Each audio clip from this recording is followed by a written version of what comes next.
Jake's waving a digit around. That suggests we all got to wake up and look lively. That fun belongs to Jake Ellacott. Good evening, Jake. Hello, everyone. Marvellous to see you. And Lee Wood of Ember Designs, it says there. A croaky Lee Wood, I believe. David, how are you, my friend? Are you well? I think I'm a bit better than you are today, Lee, I'm afraid. That'll do it. Right, we've got a few things to talk about today. Reviewing last Saturday's game with Eastbourne Borough, previewing next Sunday's game with, who are we playing? Oh, Forest Green Rovers. Who are they? And you two are going to talk about the Trust AGM as well. I'm going to put the kettle on then. Right, we're going back to last Saturday. Home to Eastbourne Borough. National League. Barrow? Eastbourne Borough? Don't ask me, I'm not interested. Interesting game, the game before the big one. And we've seen it so many times in the past, not just ourselves, other clubs, they freeze. Players, I know, they don't want to get hurt, this, that and the other. And that looked like it was going to be the case for us in the first half Saturday, didn't it? It really did. That first half was poor. Probably one of the poorest first halves or general halves we've had in a long time. We've had a couple under Ian this season, as we know, but it was just just no energy at all, just no interest really from the players. It felt like Eastbourne, enjoyed a lot of the play. They had a couple of chances. They took their goal well, really well. They probably should have made it 2 just before half time. And it just felt that first half, the general vibe of not just the players, the crowd as well. It was very flat. There wasn't much interest at all. The players, of course, the fans were flat, I think, because the players were flat. And yeah, that's it. That first half, I thought we were really lucky just to be a goal behind. And I think the Saints got away with it a little bit, I thought. Is that how you saw it, Lee? I'll tell you what, mate, you can tell he's no longer part of that media team, can't you, eh? Putting the boot in nice and early there, Jacob. One thing I will say, boys, is that this result tells me a lot more about our team than the Billericay game ever could. Yeah. Finding ways to win, fellas. Yeah. Just finding ways to win. I think the pressure built so much in the second half that Eastbourne were going to crumble. And you knew as soon as we got that first goal, it was only going to be a matter of time. And even though the game was still sort of getting on into the latter minutes, we still continued to play football. And Ian and Chris's, their ethos is still to try and play football. Don't press it too much. It will come. If we've got the players, the goals will come, and in turn, the results. It's funny, isn't it? Those last 2 games, Billericay and Eastbourne, of course, now. So many times as Jake picked up this season, we've been poor in the first half. Billericay is the opposite. For the first hour, maybe, we were very good and we attacked. Saturday at first half, our passing was atrocious. We put so many balls out of play. Our ball boys must be the fittest in the league. But the second half, when we attacked, just like we did in the first half, Billericay, we look a different side. So if we can get on the front foot, we've seen what we can do. I can't feel sorry for their goalkeeper, Lee Morgan. The bloke who did the NLP report only gave him a 7 out of 10. I don't know what game he was watching. But in that second half, he kept us at bay until 10 minutes from time. He had an excellent half. And then Johnny Goddard, he's not somebody you expect to score a header, but what a great header to get it back across the goal like that. Intelligent, wasn't he? Intelligent, yeah, really good. It was brilliant. Being behind it as well, it seemed to take an age to trickle in. And a couple of minutes earlier, Liam Solwood missed a brilliant chance as well. And I will say, after half-time, the response from the Saints was absolutely superb. Like Lee said, it tells you so much about this team. And, Ian and Chris, and, brilliant. And I say Johnny Goddard, brilliant. But I thought Ian and Chris, the substitutions they made, the Saints were already on top, but they were still behind. And the substitutions they made were at the perfect time. And it helped change the momentum of the game even further. And as you said, we may have won it late on, but we probably should have won it earlier. So all hats off to Ian and Chris again and all the players for that response in the second half. You say we should have won it earlier, but they had some good chances. The goal scorer of Charlie Kendall, he should have had a second one just before half-time. They had another chance earlier than that. And bearing in mind, they were without our old boy, Charlie Walker. He's injured. And then they brought on another one, Josh Ayinson. Is he going to do much for your goal score column? I'm not sure. But he got injured as well. And reading their report, they are suffering injuries at the moment. They put up a good fight, but that was the right outcome, surely. Thing is, though, Tabs, I'm glad we got the result, but and it is FA Cup week, and everyone's, you know, going mad, and there's all the fun of the fair. But I think, and I don't want to sort of heap on players because they're part of our side, but I'm looking at some of the mistakes that McKenna in particular has been making at the back. You know, all right, he missed a glorious opportunity to put us in front, but he's not there for that, so I'm not really that fussed. But at the back, no one near him in the first half. 50p head up in the air to absolutely no one. Then he shanked one right off of his shin straight into the path of their striker. And I'm not being funny, mate. He's done that. He's got a mistake in him. I said this last week. And if we weren't so light at the back, I would be questioning whether he's actually warranted a place in our side at the minute. Joy, we've got Lee's number here if you want it. You know what, Tavs? People have said this to me before, and I'm quite happy to go up to sort of players. And you know what? They don't give a monkey's what I think, but that's fine. But ultimately, Ian must have seen that as well. Chris must have seen that. You've seen that. No one's anywhere near him. He's taken 2 attempts to get the ball down, and he still failed to sort of do it. And I'll tell you what, against better sides, they score goals, mate. Well, of course, another thing went in our favour. Eastbourne, after just 11 minutes, lost Chris Whelpdale, another one of our main goal scorers. So a few things maybe went in our way Saturday. But of course, we've got injuries, and we might as well have a look at those. Clarkey played 55 minutes for the reserves on Saturday, away to Sandridge Rovers. You would have thought he hasn't played this season. Chucking him in Sunday or even on the bench, that's a bit of a gamble. Yeah, I wouldn't be shocked if he's maybe on the bench as 7th choice, because I think the benches it's up to 7, isn't it, in the first round? So I wouldn't be totally shocked. I think the main thing is forget about this coming Sunday. Just get him back playing regular football, because last season he was a revelation for the Saints. A lot of the players were, but he was superb at times last season. Just get him back, get him playing football again. You know, it is good that we've got the chance of the reserves team to play him and bed him back in again, because he has been out for a long time now without being able to play. So, yeah, hopefully Michael will be back as soon as possible. As you say, I doubt Sunday is going to be any real opportunity for him, but I'll just be happy to see him back in the Saints shirt soon enough, to be honest. Of course, Tom Bender got injured in the casuals replay and was wearing that great big hospital boot when we were down at Bath. He was without it last Saturday, and not only that, he was kicking a ball before the game, but I don't know if you saw him close up, but his foot is still pretty big. And to think he'd be on the bench as well, it shows some spirit on his part if he does, but a bit risky again. Yeah, I think that's the main thing, isn't it? We've got to think of the bigger picture. You know, as much as there is that game Sunday, do we want Tom Bender injuring himself or doing something absolutely ridiculous and then being out for however much longer? I mean, we briefly heard from Dean Austin at the Saints Trust AGM last night. We'll touch upon that later. And he sort of mentioned that he thinks Tom Bender will probably again have to go through the same route Mark Clark, maybe getting a game or two with the reserves before he can fully get up to match fitness for the first team again. So I think it's going to be a while for, you know, Tom. But it's just such a shame for Tom that he's going to miss this game. Of course, he's going to be there, but I know he's looking forward to it so much. A lot of Forest Green fans have mentioned how much they're looking forward to facing him again. And it's a shame he's going to miss out. Of course, you say again because some supporters may not be aware, but he's ex-Forest Green Rovers. He spent a year at the New Lawn prior to joining us for that glorious day at Lowestoft. Every time there's a new signing, he still tells that story, and he always says to them, "Your first day will still be better than my first day at this club." Right, well, one other injury, it's a player that I think you were singing praises of last week, Lee. Callum Adebayi got injured midweek and surprisingly started Saturday and looked fine. What a player. What a player. And look, you know, but the thing is, though, I think one thing that Ian has got in his side is versatility in quite a lot of the players.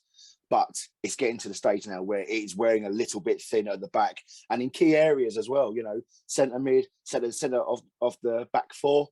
I'm just a little bit apprehensive about rushing anyone back at this stage for a glory game. You know, we've got much bigger fish to sort of fry later on in the year. So let's just be realistic, which I'm sure Ian and Chris will sort of do.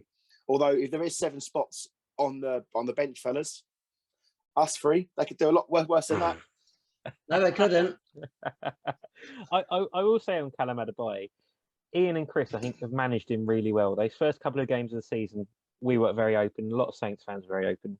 he wasn't particularly amazing at the back. They pulled him out. They're taken away from the limelight. He's come back in and he's been absolutely superb. And I think he's surprised a lot of Saints supporters as well. I think with us, with how he's done since his return. So again, fair play to Callum, fair play to the management for doing that. And yeah, it's working well. Also, I want to mention on Saturday, Big Dave's crossing where's that come from? Suddenly he's got some of the best crossing in the squad. Second half, I was really disappointed he wasn't at right back because I thought he was whipping them in first half. He's Jake, it's always been there, mate. He's always had the class, just not given the opportunity to shine. Big Dave. Big Dave. Oh, dear. He said about quality. All 3 goals Saturday were very good. The volley for their first one, finishing, and of course the cross for their first one as well, and the whole build-up of our second one was superb. It was brilliant. It's good again to see Mitchell Weiss getting a run in games and getting on the score sheet again. I think we're finally seeing, especially when Zane came on as well, that sort of attacking trio of Goddard, Zane, Mitchell, and Sean Jeffers. Suddenly, it's starting to. Even if Sean doesn't score, there is opportunities and openings for the rest of them, and they're really linking up. And that front 4 really does excite me. And if things go well on Sunday, I think it'll be thanks to those 4. So hopefully Ian will stick with sort of a similar attacking lineup, or at least attacking players for the big game. Sure. When did he last score? It seems ages ago. 17 and 16 games. What's up with him? Oh, I know. It's been like a week, isn't it? What is this? Yeah. He's one of our own. Right, that win takes us up to second in the table. A position that's helped by Dartford losing on Saturday to Dorking, which is good because it's tightened it up at the top a bit there. There's a bit more interest in there now. Yeah, of course, we can say that we're biased, but it has. A couple of weeks ago, it looks like Dartford were just going to run away with it, weren't they, and just never come back. So really good. I didn't expect them to slip up like they had, but I would say I didn't expect the Saints to suddenly be so close. It's an unbelievable run of form. Oh, he's not going to get back in the media team, Lee. He's not. You should have saw him, mate. You should have seen him last night sniffing around like a little lapdog. It was disgraceful. Really? Get your nose out of there, mate. What is it, mate? We knew it was coming. Anyway, old habits die hard. Yeah, Dartford are playing tonight, aren't they? And I presume they're playing Saturday, so we'll have a couple of games in hand on them. Concord tonight, you're right. Home to Chippenham Saturday. You would fancy 6 points there. And Dorking, who are coming up, their way to Hemel, still hoping to get a home win before Christmas. No. But it's just so exciting, isn't it, to see the Saints second at this, this early on. It's just unbelievable. Oh. It's a bit more. He doesn't rate our team at all, does he, Lee? Oh, mate. Here we go. Okay, anyway. Right, we're going to move on from there. And we're going to preview next Sunday's game, shall we? Go on to that one. Oh, we should say well done to the club for getting the tannoys that we could actually hear. That was very welcome. Finally. So AOB sorted out. Yeah, yes, it was good. We could hear it. Well, I say it was good. I said, God knows what planet Johnny was on. The rubbish he was spouting out Saturday. But yeah, it was nice to be able to hear it. And do you want to talk about the music as well? It wasn't all En Shikari, was it? Oh, my goodness me! What was it? It was a bit of a mixture of genres. So of what? There was no T-Rex, no Springsteen. I'm not going again. Who are they? Anyway, move on, fellas. Sunday, FA Cup, fellas, come on. First round, no less. Forest Green Rovers. Have we got a chance? Absolutely. Why not? Yes, of course we have. Of course we have. They're going to bring both of their fans, which is going to be great. It's going to be a partisan crowd. But listen, the club, we spoke about how the club tackled this situation about packing the park. They got it right. Yes, they could have charged more. Yes, they could have made more money, but their reward will be a sold out Clarence Park. That is going to be their reward. And you can see the excitement. It's already been trending on socials to know that people can't get tickets. People are ringing me up. It's outrageous, but it's fantastic. And the club has got it right. I've got it right, and now it's up to us as fans to make sure we do our bit to make sure that the team are at least competitive on Sunday. Yeah, do we know how many tickets were actually sold in the end? Just over 4,000, I believe. Looking at the Forest Green forum, it looks like they've sold over 250 now. So I think they're hoping to get about 300, I think, in the end there. So should be a really good atmosphere. And I think over 4,000 will be our biggest attendance officially since when, Dave? What are you asking me for? Oh. I don't know, without looking up, I would think probably Torquay United. That was 4,601, which was December 1980. Well, they declared it at 4,601, but it was more. Because there was Bill Nick was there, the old treasurer, of course, Derek Christmas and Charlie Hand on a committee. It was those three, it might have been others. They were counting all the receipts and the money and whatnot. It was money in those days, none of this plastic stuff. And they were one for the club, one for anyway. And somebody from the, I think it must have been the PA, said we need an attendance to announce. So I gave it where they got to. Derek told me this story afterwards. 4,601. He reckons the actual figure was over 6,000. I don't think that's going to happen Sunday.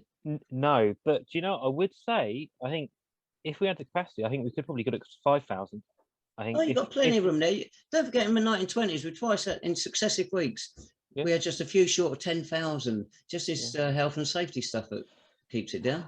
Yeah, I know. But I think the way it's sold, I think it genuinely surprised me how quickly it sold out once it was on general sale as well. I knew the city of St Albans would really buy in.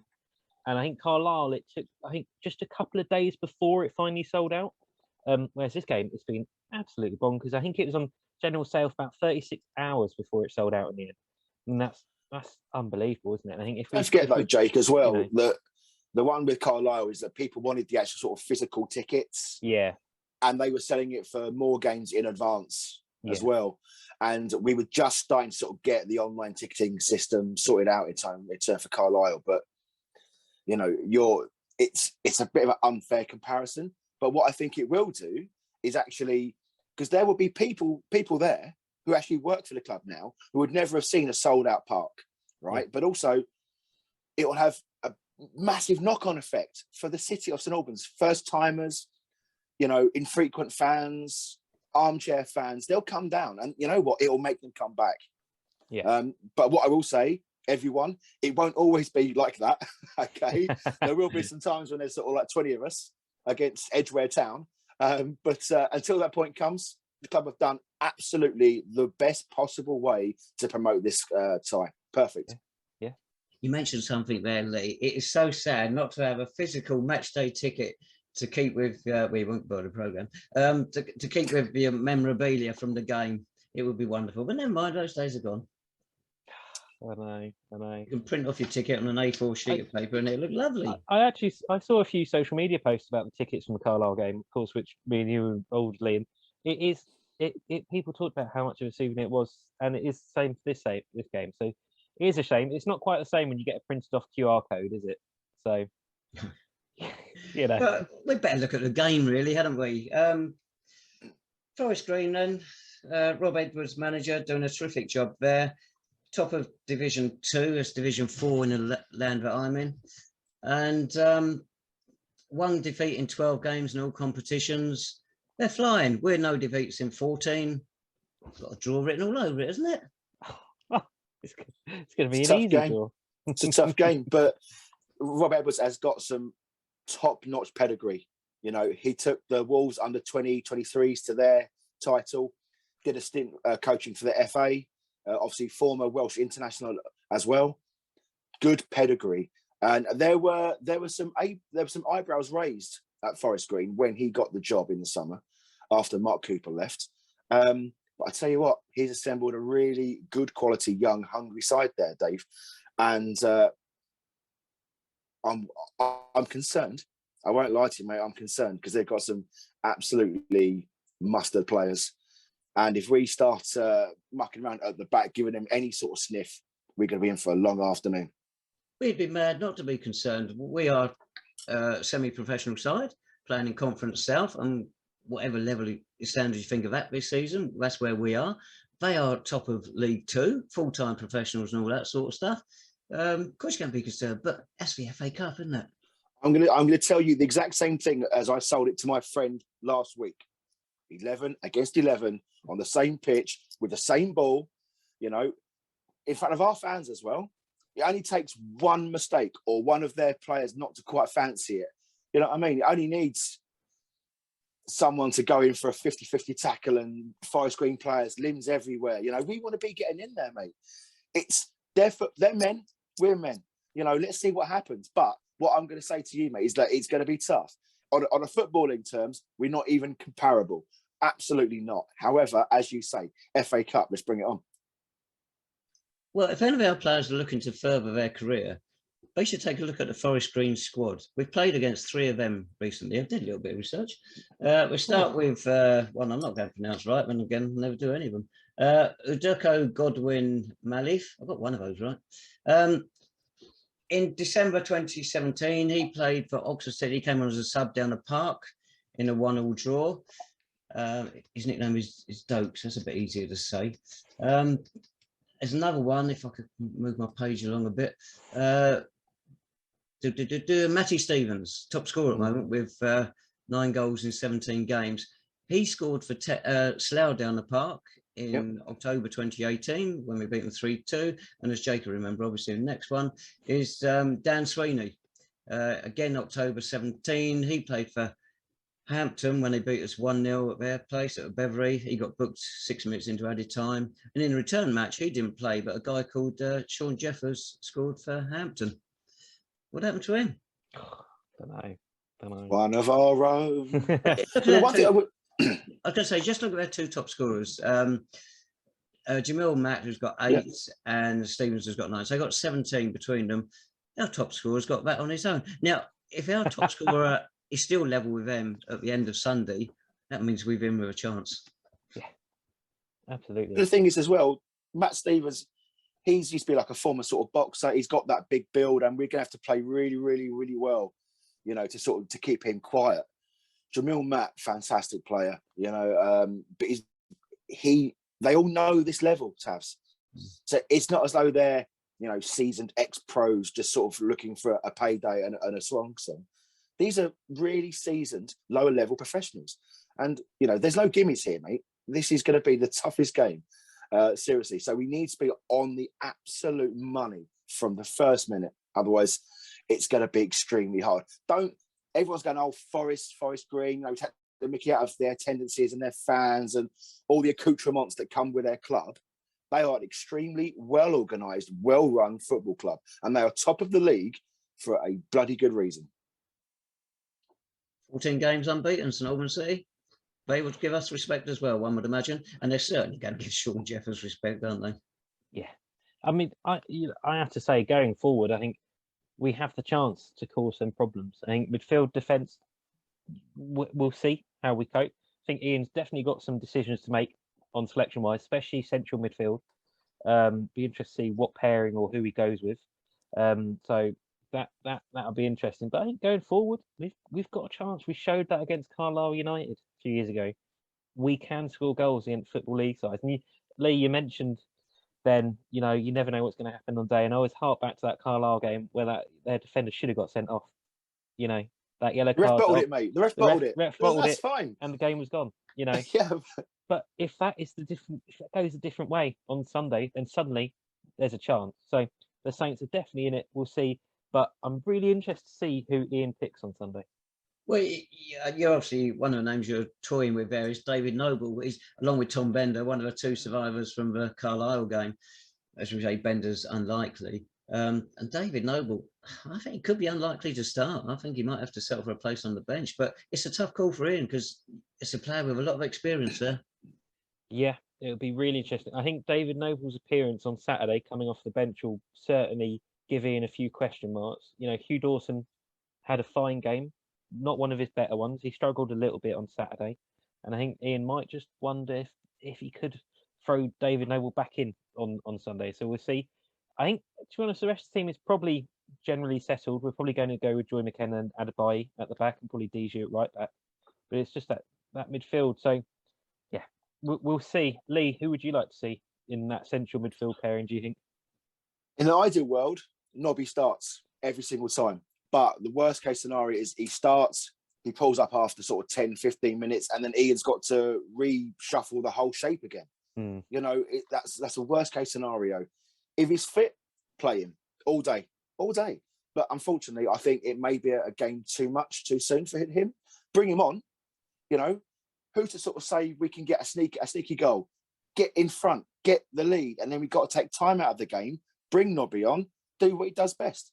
But listen, I think whatever side we put out, it's going to be a tough. And I promise you, do not underestimate the Forest Green side. But as you said, Tavs, we've got some good players, mate, and we are absolutely no mugs. We are flying high as well, with equal respect, equal measure of both, which we deserve plenty, mate. Yeah. You mentioned Hugh Dawson there, Jake. Obviously, he got substituted last Saturday. His best game for the club was undoubtedly Corinthian Casual's replay. And I felt the reason for that was he was positive. His passing, he's very good at going sideways. He's very good at going backwards. That game, he went forward a lot.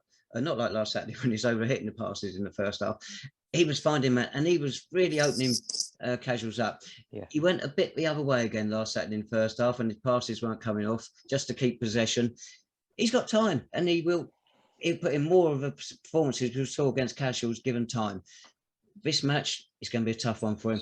What about the other one, though? 19-year-old Alex Lancashire. He'd go in for a tackle against anybody, wouldn't he?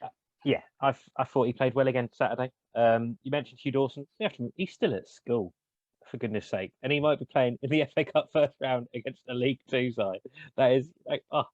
But yeah, Alex Lancashire has been unbelievable this season. And I really hope that whatever happens on Sunday, he has a really good game and shows what a brilliant player he is, because he deserves it for this season. I mean, at the start of the season, if you'd said to us that Alex Lancashire would be our first choice left back and having performances like his, I think we probably would have said you're absolutely mad, wouldn't we? So, yeah.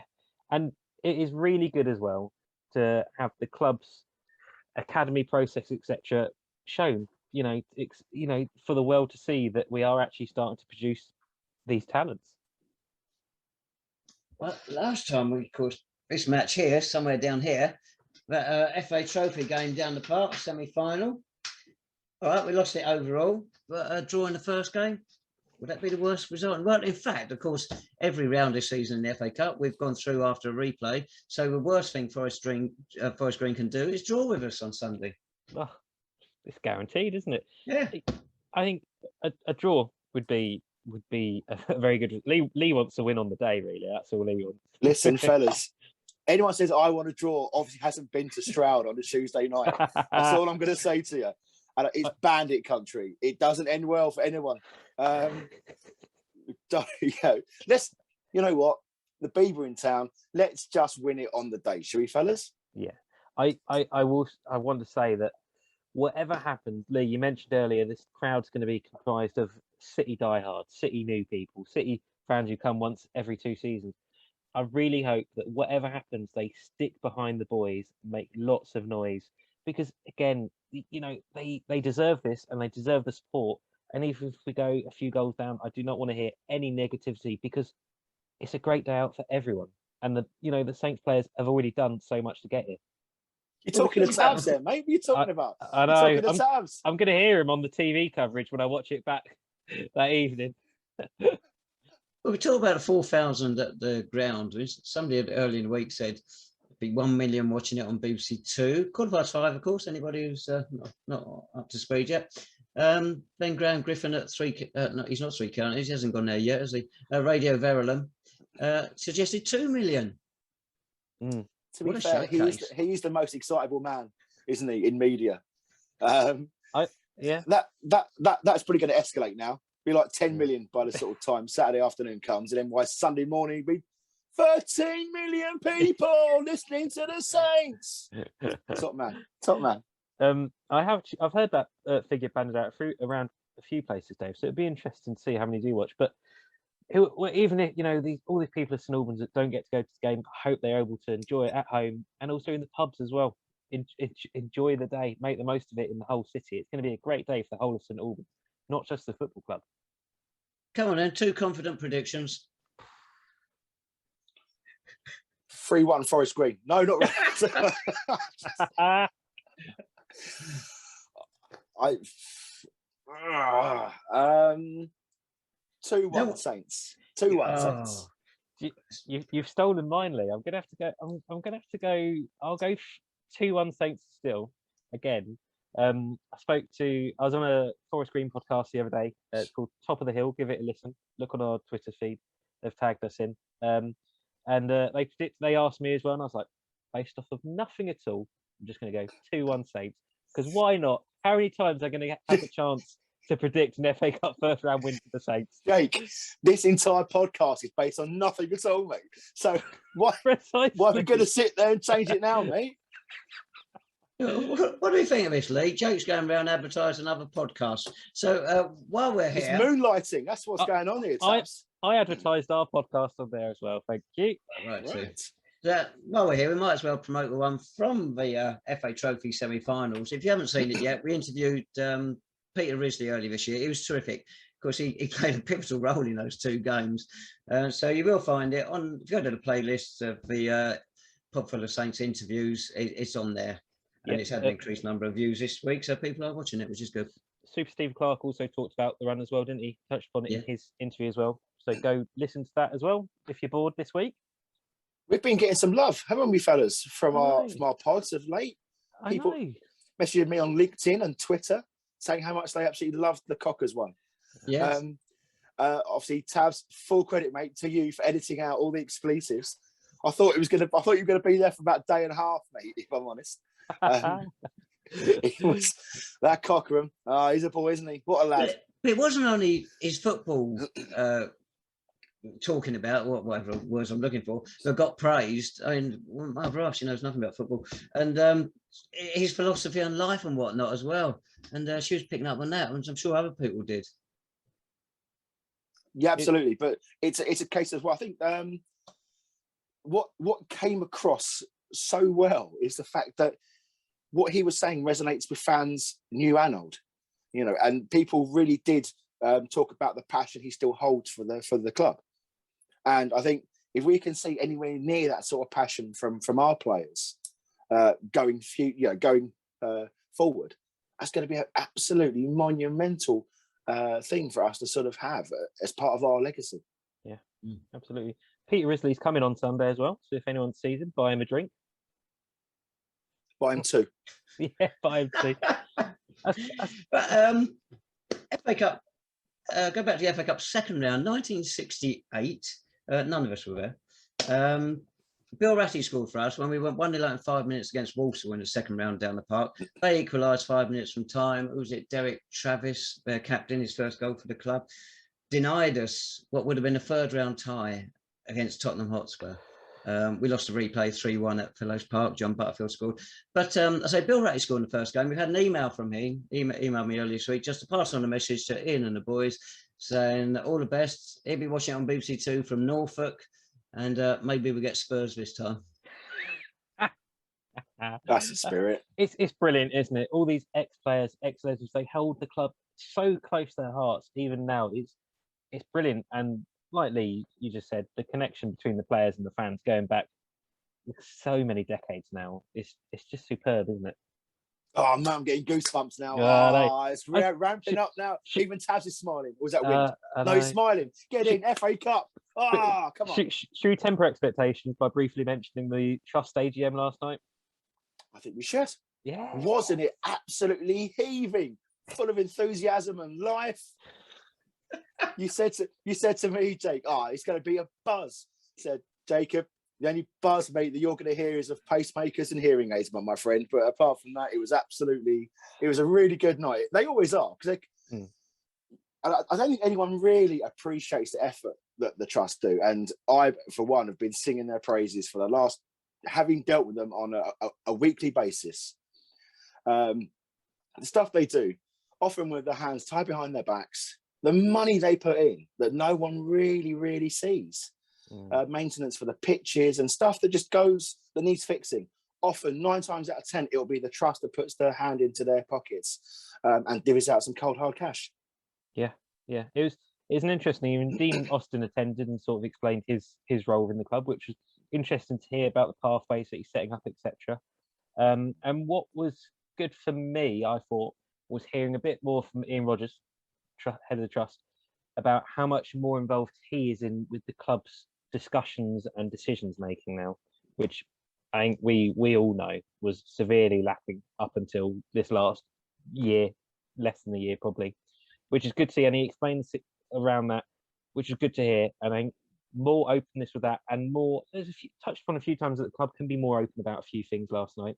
And I think to be more open about that, there is those clear lines of communication now, because that does make the club sound more and look more approachable as well, which has been needed. And that was good to hear from my side, at least.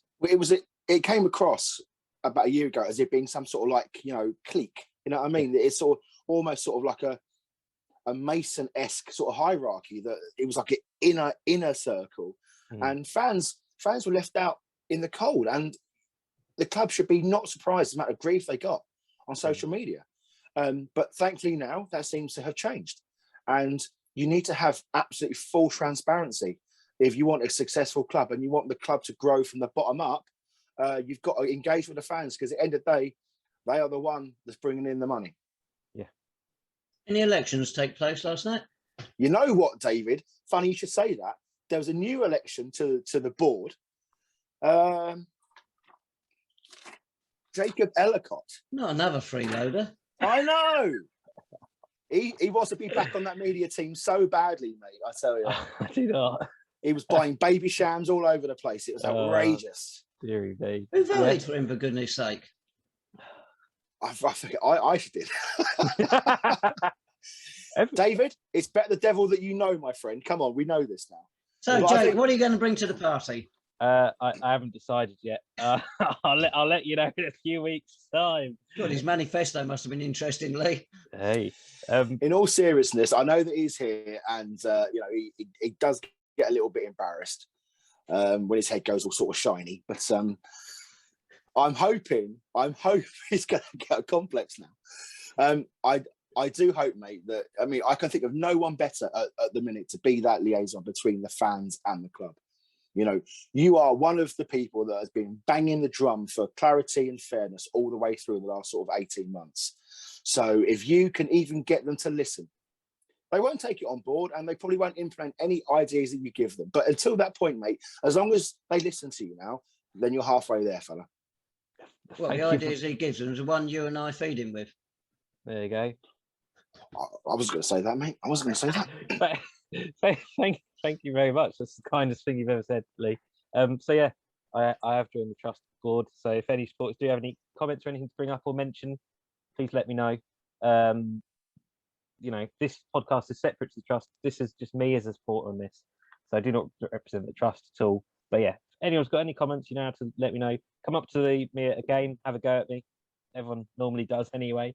And Ian Rogers actually emphasised last night, any supporter issues at all, just contact the trust immediately, or Ian, or anyone on the board, because now they have that clear line of communication. Whatever issue, big or small, they will raise it. Even if it's not resolved, you at least know there is something trying to be done about it, which is what we've missed for a long time. It's good half to have the battle, back. Jake. Yeah. It's half the battle, mate. And obviously, I need to mention as well, the most amazing Julie Scott is also a new member of the trust board. She's going to kick some ass, mate, if they start mucking around. So that's going to be great. Go get them, Jules. So yeah, hopefully I'll have some updates soon enough about what the trust is doing. I think that make it a bit more publicly accessible. That'd be good. So yeah, it's all positive, this podcast. Look at this. Well done, Jake. It's good to see you step up to the plate. Cheers, Dave. Hopefully you'll be more accurate reporting to them than you were your report last Saturday. But, that's by the by. Oh, what can I say? When you're writing the match report in the pub after the game, it's hard to get it. Afterwards, you usually do it before. Hey. And don't forget, as we were saying about his increased number of substitutes Saturday, if Ian is looking at the three of us, one of us has got experience of playing for St Albans City Reserves, so I think that's a head start. Yeah, about 30 years ago. Don't try and put that in there, you silly old sod. Hey, just blimey. It's only 27 years ago. I think he's only 19-0.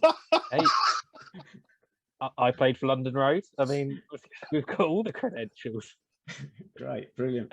I think we might be going off track a bit now. Yeah, just a little bit.